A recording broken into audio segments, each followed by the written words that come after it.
السلام عليكم ورحمة الله وبركاته، وأسعد الله مساءكم بكل خير. اليوم عندنا اللي هو الطبخة السعودية للولائم الصغيرة اللي هو قالها الكبسة السعودية، طبعا مكونة من عدة أشياء فيها. المكونة اللي فيها طبعا اللي هو الصفار الزعفران حق تلوين الرز، عدة ألوان، اللون الصفار واللون الأخضر واللون برضو البرتقالي. وكذلك برضو عندنا الآن البصل مع الفلفل الرومي راح نحطه الآن في الزيت، وبرضو نفس الحكاية الطماطم نفس الحكاية، وبرضو نعود نواصل إليكم. برضو نقول برضو من ضمنها الطبقة الباذنجان والكوسة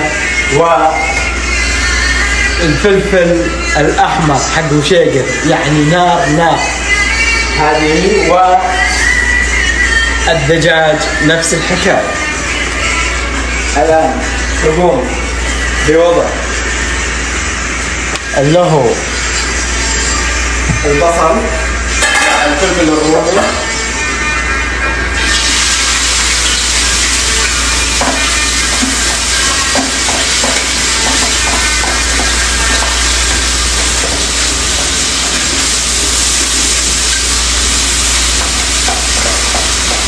خليه طبعا تقلب لحد ما يميل لونه الى لون الذهبي، وبعدين نحط عليه اللي هو الطماطم.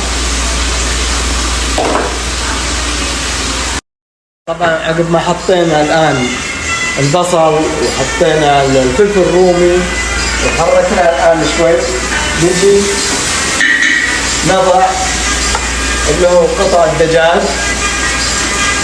صدوره أنصاف،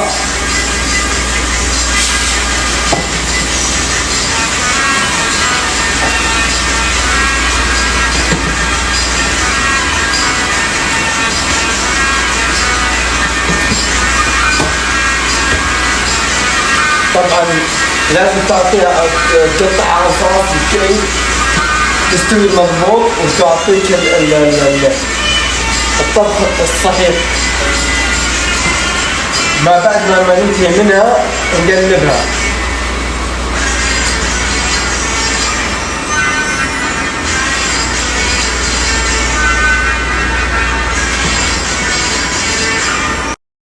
وضعنا الآن الدجاج على قلبناه الآن،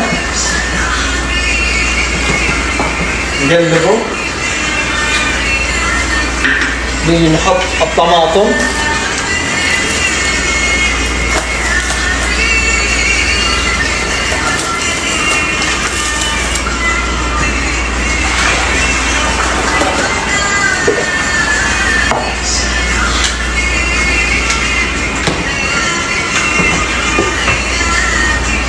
نجي نحط البهارات العدلة مكونة من دارسين، من ورق الغار، من الهيل، نحطها سوا.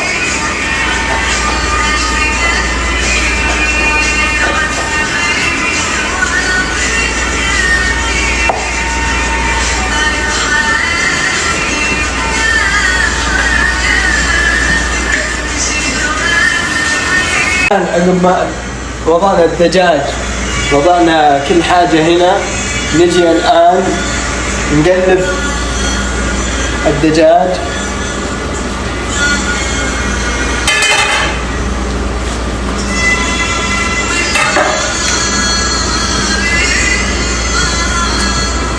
نقلب الدجاج الآن،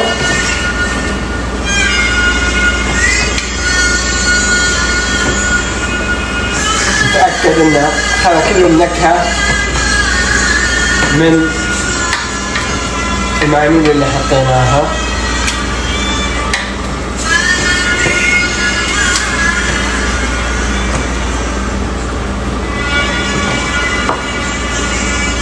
نجي نضع المويه،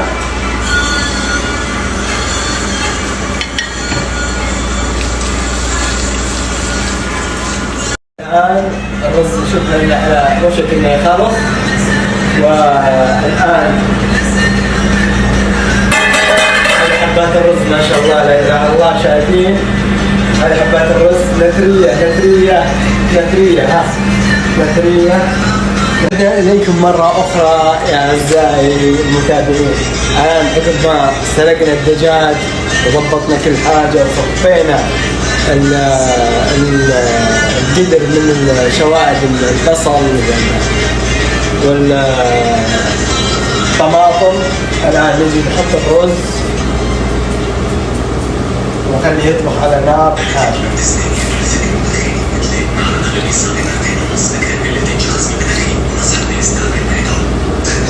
طبعا برضو لا تنسون هنا الكشنة نجيب لكم اياها.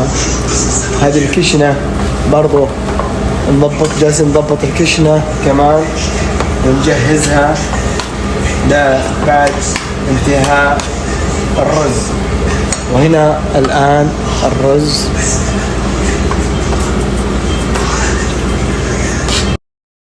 الآن عندما خلصنا من الرز الآن باقي اللي هو تحمير الدجاج ودخلها الفرن. الآن بس نحط عليها ندهنها عشان تتحمر وتعطينا اللون الممتاز اللي إحنا نبغاها الآن حاليا.